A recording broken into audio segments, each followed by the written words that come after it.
welcome to Japji Sahib's Pauri 7 session. You have all completed your semester 1 exams, so congratulations on that. Pauri 7 takes us into a realization about our own lives. We all keep running behind money, behind beautiful women, handsome men. We keep running behind a career, a position. We keep running behind some or the other attainment or achievement in life which we think will make us happy in future. Ask the millionaires, ask the billionaires. Are they happy? Ask the politicians who have a lot of fame and power. Are they happy? Ask all the industry leaders. Are they happy with the fame? It doesn't matter whether you have a lot of name, fame, power, money, women, men, whatever you want. There is still something that we all feel is lacking in us.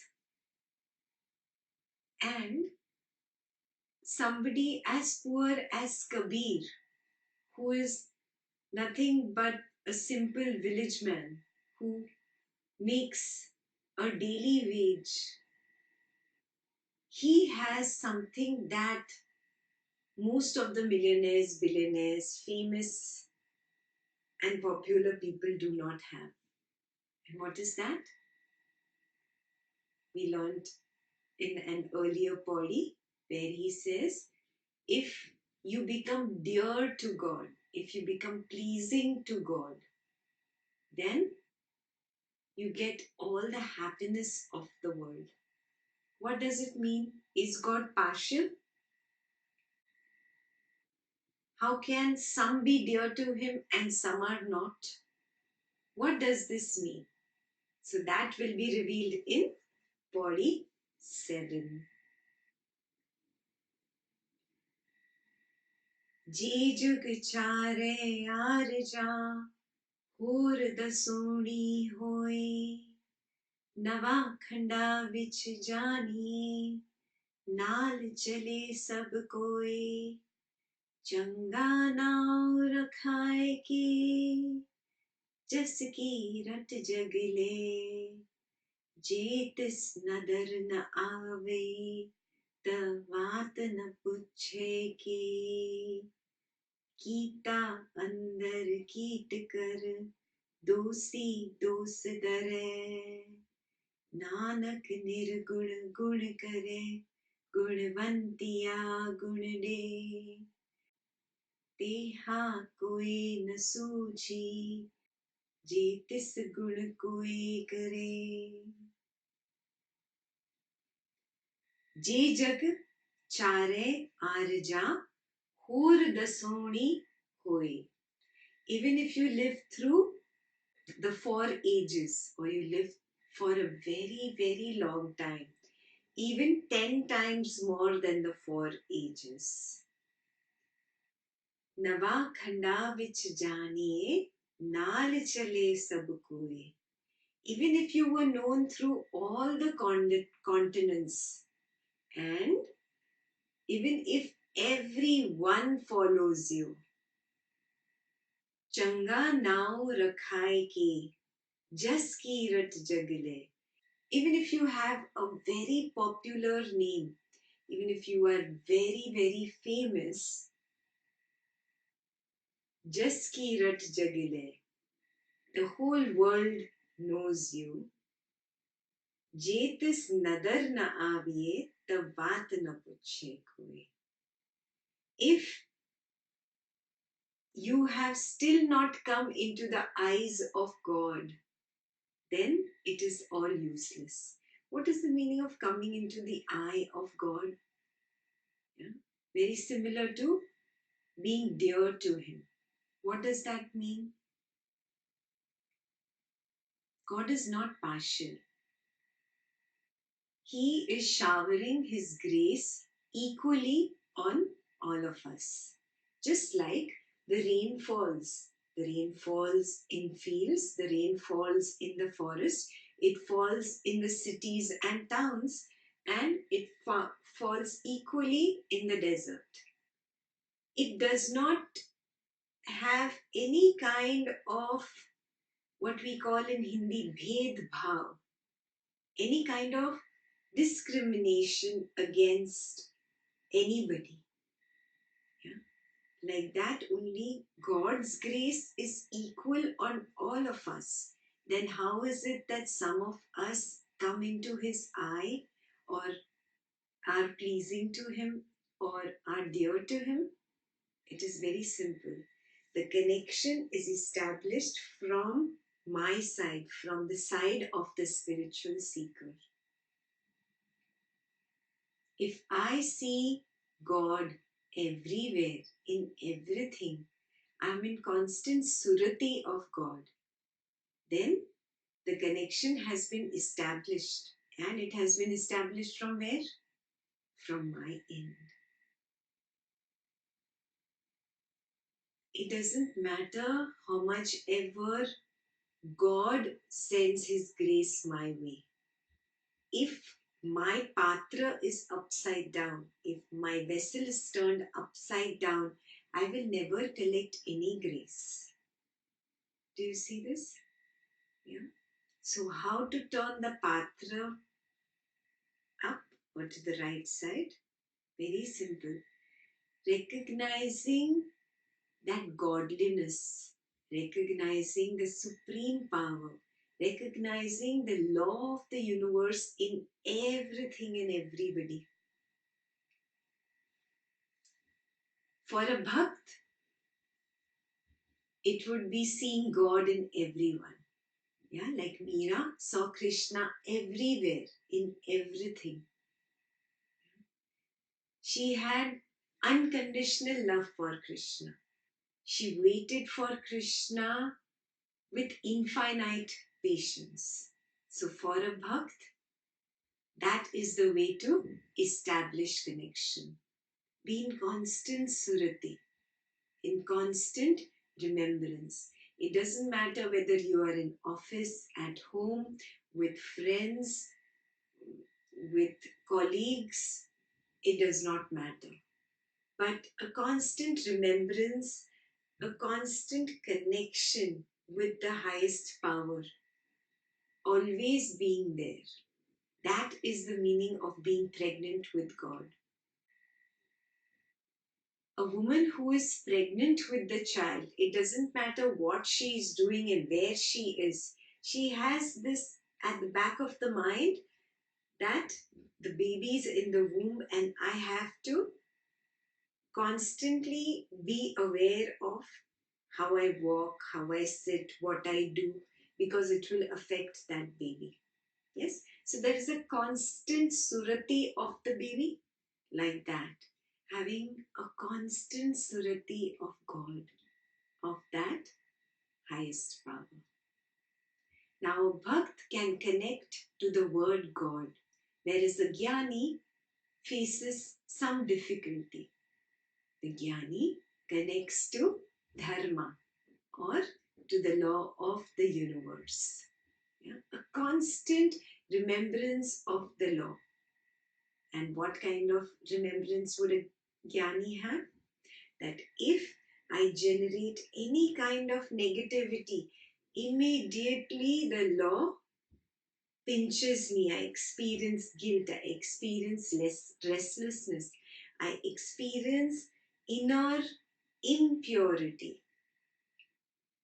So, constant remembrance in every action, whether it is physical or verbal or mental. He remembers constantly to maintain purity. He honors purity because he respects the law. He respects dharma. Even though the path may be apparently different for a bhakt and for a jnani, the end is the same. Both establish that beautiful connection with the highest power. May it be called God or may it be called the law of the universe. Both are connected constantly. And when you are connected, it automatically radiates from your personality. You are glowing all the time. There is this inner peace. Yeah, the right word is sukoon in Hindi. Yeah? There is a sukoon inside. It doesn't matter how turbulent the situations may be outside with your friends, your family, your colleagues in office, but there is some kind of sukoon inside which is unshakable, and that comes from that connect. Yeah, so it does not matter whether you are very rich or poor. It does not matter whether you are popular in the entire world or just a little star of your own little bathroom. It does not matter if you have the most beautiful relationships or you live a monk's life. What really matters is whether there is a connection from your side or not towards the highest power, towards God. Nanak constantly had this connection. He used to constantly sing. He would not see anything around him that was devoid of God. I have told you the Kaaba story, yeah, where the priest questioned him that how can you point your feet in the direction of Kaaba? It is a holy direction. How can you point your feet towards God? So Nanak said, tell me one direction in which God is not there. I will point my feet in that direction. Yeah. Nanak was in constant surati. So, if you are a sincere spiritual seeker, you check, do you have that connect with that universal power? It doesn't matter what you call your universal power, whether it is Ram or Rahim, whether it is the Bible or the Quran or the Bhagavad Gita or the Guru Granth Sahib. It does not matter. It does not matter whether it is an idol in a temple or a guru. It does not matter whether it has a form or it is completely formless, just like gravity, like electricity, like love, yeah, or like dharma. It does not matter. But do you have a constant connect with the highest power? That's your homework number one. If you're not able to establish a connect with God, check what is the problem. Most of your answers will be the ego. The ego feels, I have run all my life and made such a big empire. Oh, my $1 million house, or my so many thousands of dollars car, or my gadgets and my family. Oh, this entire thing was built by me, I. This ego is so strong, it does not want to believe that that which I was doing till now is wrong. I'm not saying that your house is wrong. I'm not saying that your family, your relationships, your money, the empire that you have built is wrong.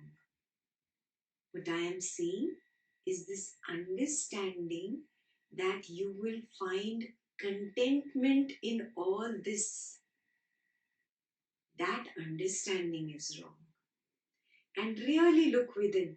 Why did the ego build that empire? Because it had the false understanding that tripti or contentment is in these things. And the ego is very stubborn. Yeah, it is not ready to give up even now. I know a story of a beggar. This beggar was very unhappy, and he was like, what is my life? I keep begging here, begging there. I hardly get a few coins, and then people keep giving me free advice. Why don't you work? Why don't you do this? What a horrible life. I go to sleep on the streets, and then the police, uh, in the middle of the night, the police wake me up and throw me out of streets. Even the streets have no place for me. Oh, what a horrible life. So somebody says, then why don't you give up this life of a beggar? So the beggar says, what, you want me to give up and accept that I failed at begging? Even a beggar's ego is not ready to accept failure. Then how will a multi-millionaire's ego accept failure? Are you seeing what I'm saying? This is the reason why you resist change. Change keeps happening in life. Yeah, suddenly relationships change, suddenly family situation changes, suddenly financial situation changes, but your ego does not accept it very easily. And what is the reason for non acceptance? This, that I thought until now that there is contentment here. And how can it be that there is no contentment here? You see what I'm saying? The ego builds on the past. It says, see, I built this out of my doership. So my doership is really strong. It works, I'm telling you. All this spiritual stuff is only for some mind relaxation on a Sunday. It is not true. This is how the ego speaks and pulls you back. You recognize, do you have this hurdle where the ego resists change? Yeah? It's not just about resisting the change in financial situations, money at home, with relationships, with family, but you also resist change on the spiritual path. Yeah? Recognize that the ego is stuck and it wants to hold on to its past belief, its past faith, and does not want to let go. Why? Because it says, what, till now the path that I walked was wrong? You're asking me to turn back? That means I was wrong all along? The ego cannot accept this. Yeah? So check if this is the issue with you. The ego will be a big obstacle on the spiritual path if you keep encouraging it further. Recognize that the sutra for tripti or contentment, the key for contentment is not in name, fame, money, relationships, etc., etc. It is somewhere else. And what is that somewhere else? It is in that connect with the highest. When you have that connection, that hotline established, then nothing can take your peace away. Whether name comes, name goes. Fame comes, fame goes. Popularity comes, popularity goes. Money comes, money goes. Relationships come, relationships go. You will just accept this as the law of nature. It is like waves, it is flowing up and down. And you will be able to accept reality very easily. because you don't have any kind of bet against life. Right now, you are constantly betting against life. You are at war with life. This war will stop. This war will end. When the war ends, that is where you will find that sukoon, that peace within. And who can end the war? Only you. Because it is one-sided, from your side only. Yeah? The sutra for Tripti is in that connect with the highest. Respecting the law of nature, or respecting the highest order, or establishing that connection with God, whoever your God is, your Krishna, your Rama, your Jesus, your Allah, or your Guru. And how do you establish this connect with God? Very simple. Constant surati, remembrance of the highest order in everything that I do. Now, this cannot be something that you impose on yourself. Oh, I'm going to keep saying Ram, Ram, Ram, Ram, Ram, Ram, Ram, Ram. It won't work. It won't work. How long can you force your mind? Very soon the mind will forget Ram and it will be gone here, there, and all. That's not surati. That is not remembrance. This was the wrong interpretation of surati. Surati happens naturally. When you have that genuine thirst for the highest, when you have the genuine thirst for knowing the highest truth, when you have the genuine thirst for walking the spiritual path earnestly, when you are here not for a temporary relaxation of the surface level of the mind, but when you are here really to know the truth of who am I and what is all this about, when really you have that thirst to end dukkha and you're ready to even drop your own cravings and aversions, that kind of thirst will make surati happen naturally. You can't but think about it. You can't be away from that highest power. You can't keep yourself away from God then. It's not the matter of reciting God's name. It's not a mantra that needs to be recited. But surati happens very naturally because you're thirsty. For example, if you've not had water for a very long time, you're thirsty. Whatever work you distract yourself in, at the back of the mind there is always this thing that I'm thirsty, I want water, I have to do this, I'm doing this, but it's there that I am thirsty, I want water. Water is constantly there at the back of the mind. You see what I'm saying? You're not making an effort to recite, I'm thirsty, I'm thirsty, I'm thirsty, I'm thirsty, I am thirsty, I am thirsty. No, no, no, no.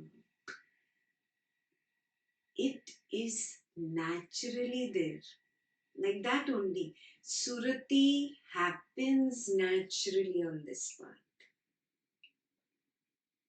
When your thirst to seek for the highest truth, when your thirst to seek for yourself supersedes your thirst for situations and things and people outside, then surati happens automatically.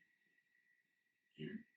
And when surati happens automatically, there is a different kind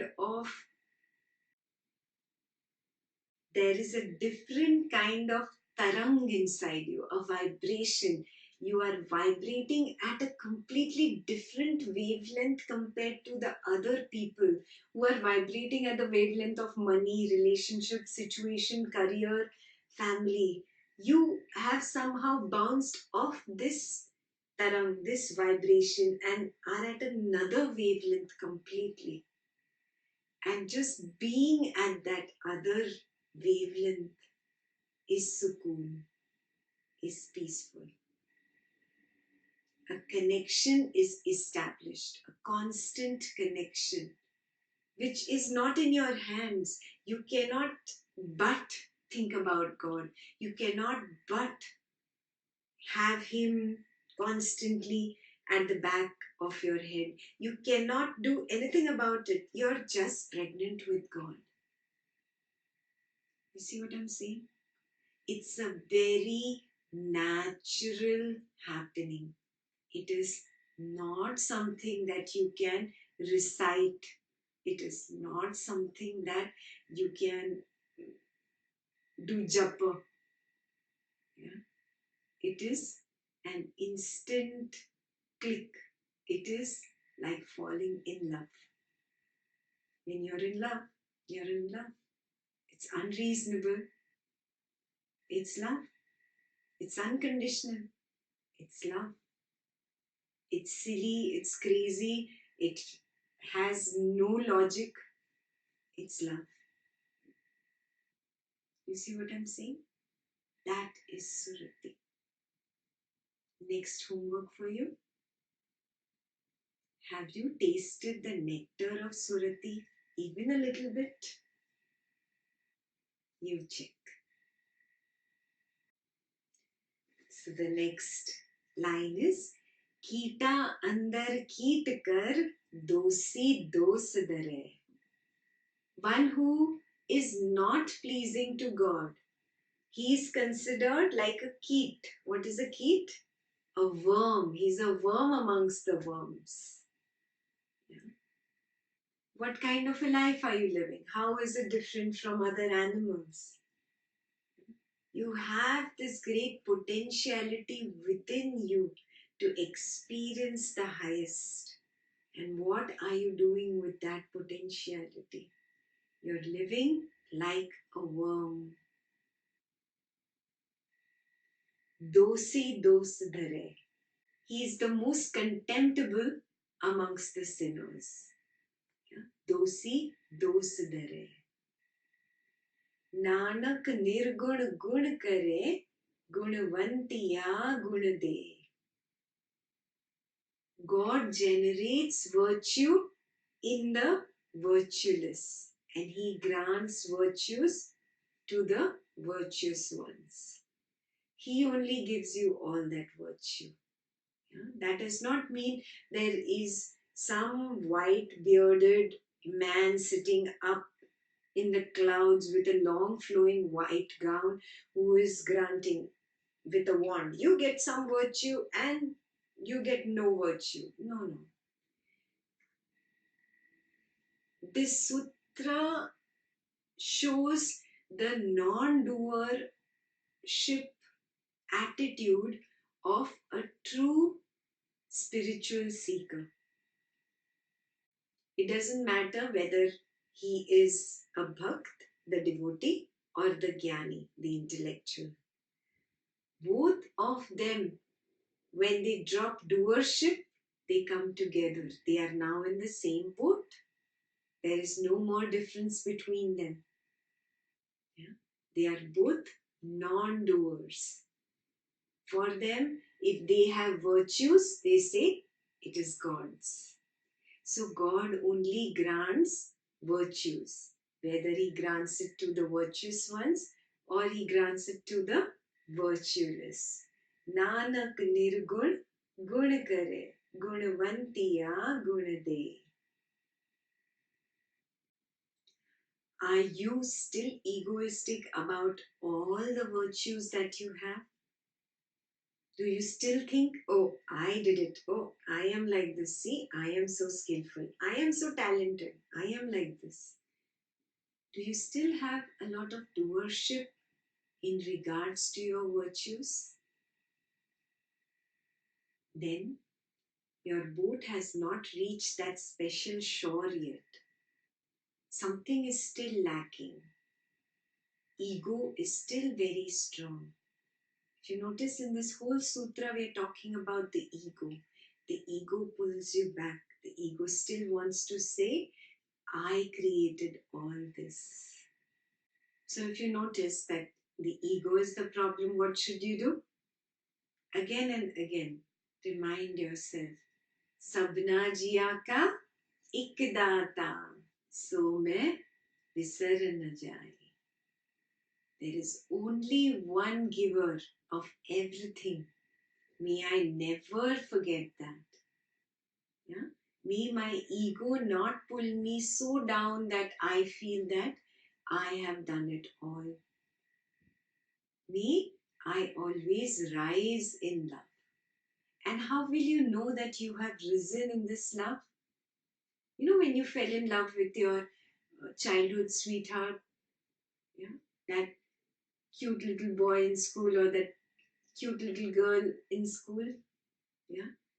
The first time when you fell in love, you could not hide it, yeah.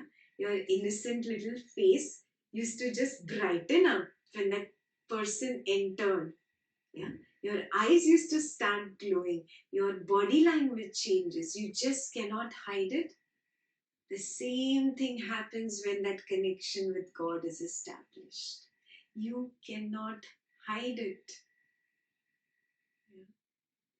You cannot hide it. It will glow on your face. It will shimmer in your eyes. Yeah? That innocence will reflect out of you. Ego is very stiff. Ego has that mean look. Ego is always about I. And that connection with God, becoming dear to God, is opposite of that. It is complete surrender. There is no stiffness there. There is complete love. There is only innocence. Just like Meera had it for Krishna. She didn't want anything from him. But still, she lay her eyes on the path, waiting for Krishna to step in. Are you connected to God like that? Kabir says, मैं तो राम की Dulhania. Means what? Means there is no more lust remaining. All the lust has dropped away. Yeah.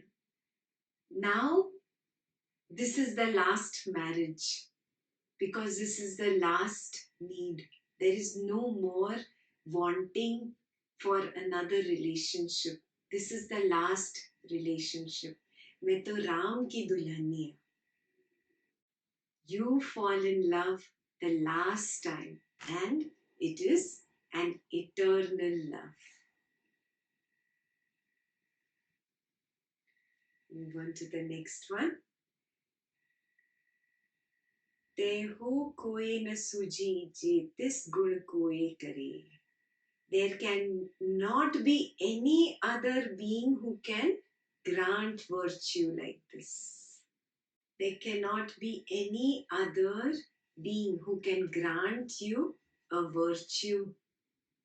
What does this mean? That there cannot be anybody else who can satiate your thirst like God. Nothing in this world, nobody in this world can satiate that thirst, because that thirst is for God. It is for the highest. It is for that supreme power, that supreme order. You recognize it. When you recognize it, you will wake up. What pulls you behind is only your ego. Your ego is not ready to accept that there is contentment in any other place than this big empire that I have created. The ego is not ready to let go of the past.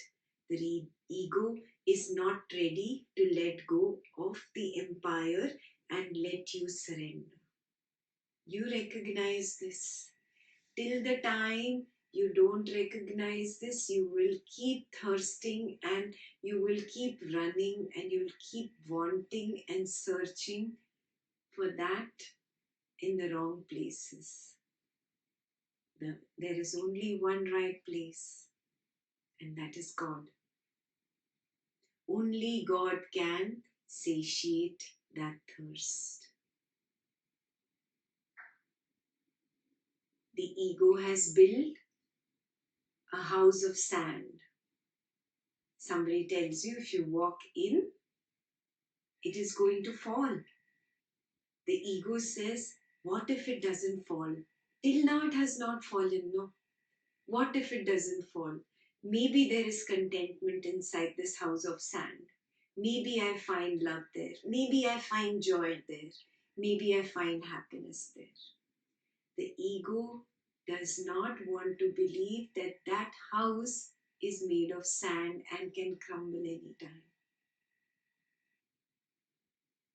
You wake up and realize this.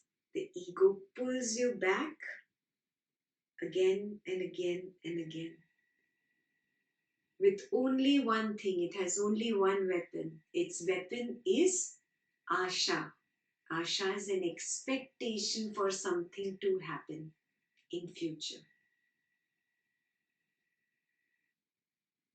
It has no other weapon. It has nothing else that it can attack you with. It has nothing in the present moment. You wake up and you realize this truth. When you realize this truth, you will reach there very easily. The path is not as complicated as your mind really is. The path is very simple. And to get there, only one requirement is there. What is that requirement? To become very simple, egoless, innocent, like a child. That is why Jesus said, only those who are like children will enter the kingdom of God. What did that mean? One who is ready to let go of his ego. Only he can enter. One who is ready to let go of his holding on to things, onto wrong ideas and concepts and beliefs that one has been holding on to in the past. Such a one cannot enter the kingdom of God. One who is ready to let go of this hold, he can enter into the kingdom of God. And what are you holding on to? Your false expectation that tripti or contentment lies in this thing, in this situation, in this person, in this belief, in this path, in that rite, in that ritual, in that idol, in that book. Letting go of the past is all that is required to come into the present moment. There is nothing else that can satiate that thirst other than God. Sabna jiya ka ek दाता, सो मैं विसर न जाए.